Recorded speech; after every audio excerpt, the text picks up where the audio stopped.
Hello అండి, welcome to our channel. ఈరోజు మనం ఈ వీడియోలో సగ్గుబియ్యం తోటి సాఫ్ట్ స్పాంజీ దోశలు అలాగే క్రిస్పీగా దోశలు వేసుకోవటం కోసం పిండిని ఎలా ప్రిపేర్ చేసుకోవాలో చూద్దాం.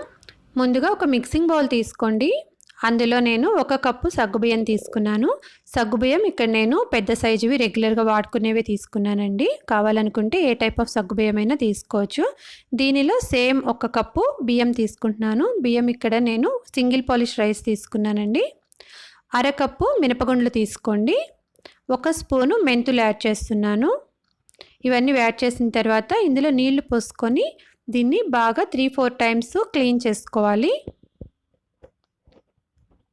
మనకి ఆ వైట్గా కనిపిస్తుంది కదండి, అలా లేకుండా వాటర్ ప్లెయిన్గా వచ్చేంత వరకు క్లీన్ చేసుకోండి.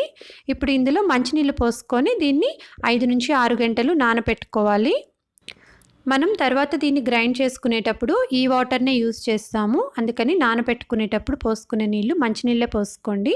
ఇప్పుడు దీన్ని 6 గంటలు నానబెట్టుకోవాలి. చూడండి, 6 అవర్స్ తర్వాత మనకి ఎంత చక్కగా నానిపోయింది కదా. ఇప్పుడు ఒక మిక్సీ జార్ తీసుకొని దీన్ని మిక్సీ జార్లో వేసుకోవాలి. మొత్తం ఒకేసారి కాకుండా కొంచెం కొంచెంగా వేసుకోండి.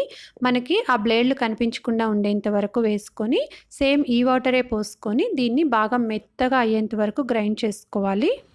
చూడండి, ఇక్కడ చూపిస్తున్నట్లు పిండి మనకి చాలా సాఫ్ట్గా వచ్చేంత వరకు మనం గ్రైండ్ చేసుకోవాలి. ఇలా గ్రైండ్ చేసుకున్న తర్వాత దీన్ని ఒక బౌల్లోకి తీసుకుంటున్నాను. అలాగే మిగిలిన దాన్ని కూడా మొత్తం కొంచెం కొంచెంగా 2-3 సార్లుగా వేసుకొని మెత్తగా అయ్యేంత వరకు గ్రైండ్ చేసి సేమ్ అదే బౌల్లోకి తీసుకోండి.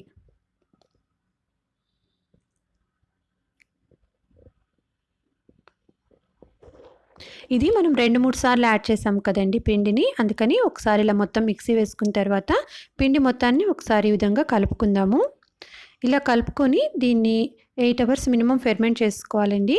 నేను యూజువల్గా గ్రైండర్ పనులన్నీ నైట్ చేస్తుంటాను, అందుకని ఇలా నైట్ మనము అలాగే ఉంచేసినట్లయితే పొద్దునకి చక్కగా ఫెర్మెంట్ అయిపోతుంది కదా. ఒకవేళ మీరు మార్నింగ్ చేసుకున్నట్లయితే మినిమం 8 అవర్స్ ఇది ఫెర్మెంట్ అయ్యేలాగా చూసుకోవాలి.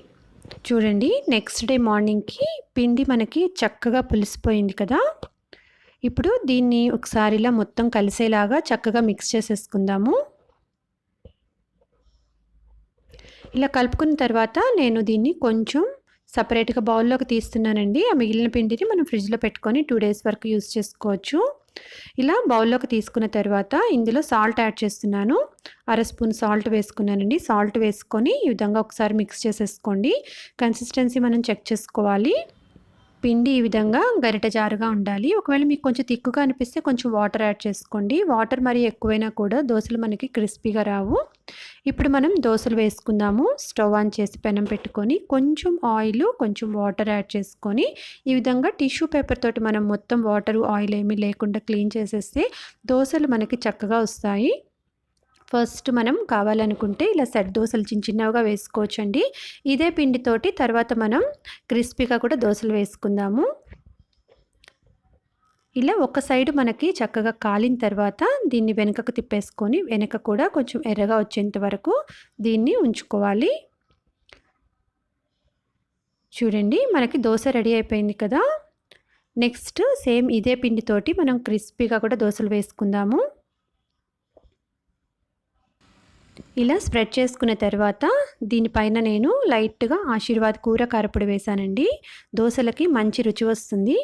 చూసారు కదండి, ఎప్పుడు ఒకేలా కాకుండా కొంచెం డిఫరెంట్గా తినాలనిపిస్తే ఇలా సగ్గుబియ్యంతో 2 రకాలుగా దోశలు ట్రై చేసి చూడండి. Thank you so much for watching this video. ఈ వీడియో మీకు నచ్చితే ప్లీజ్ లైక్ చేయండి. వీడియోని మీ ఫ్యామిలీ అండ్ ఫ్రెండ్స్ తోటి షేర్ చేసుకోండి. మరిన్ని వీడియోస్ కోసం మా ఛానల్ని సబ్స్క్రైబ్ చేసుకొని పక్కనే ఉన్న బెల్ ఐకాన్ ప్రెస్ చేయండి. Thank you.